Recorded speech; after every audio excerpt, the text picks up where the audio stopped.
Чамайцана мэдээлэл тариалал багшлаа мацгийн бодлого үйлдэлцэн гэж байна.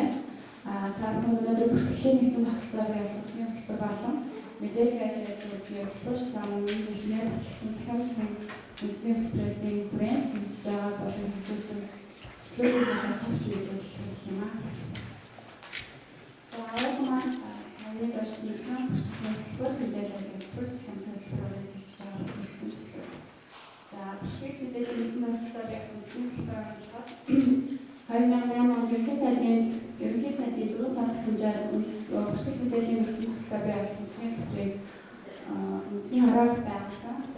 За моён онд 2008 онд эцсийн засгийн газрын дугаар бүртгэл мэдээллийн нэгэн багцлаар ялгуулсан хөтөлбөрийг хэлсэн байж байгаа. За энэ хөтөлбөрт болоод хөтөлбөрийг хөгжүүлэх үйл ажиллагаанд нэлээд ажлын албыг 2009 онд мэдээлэл шаардлагатай зохицуулах хамтлагаар болсон гэж байгаа. Хөтөлбөрийн маань зорилго нь Монгол бүртгэлийн нэгэн багцлаар явуулсан төрийн бодлогын нэгдэл чанарыг хангах, үндэсний ажил байдлыг бэхжүүлэх, хүмүүсийн нийгмийн эзлэх, үзүүлэх, за бидний яа санамжийг болон бүрдүүлэх.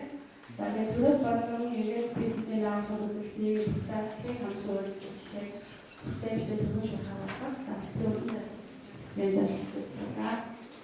За үндэсний хороолт ажлын үйл ажиллагааны хүрээнд бол хэвжиж бүрдүүлэх хяналттай шинээр хэрэгжих төслүүдийн захлагыг бичлэг боловсруулах, за мэдээлэл хязгаарлалтын бусад салбарт хэрэгжих төслүүд оролцоо авах гэмээр бүртгэл мэдээллийн нэгэн багцлаар төсөлчлөх, бодлого зарчим болсон болох, гадаадтай дэвшүүлэх холбоо тогтоосон юм ажил.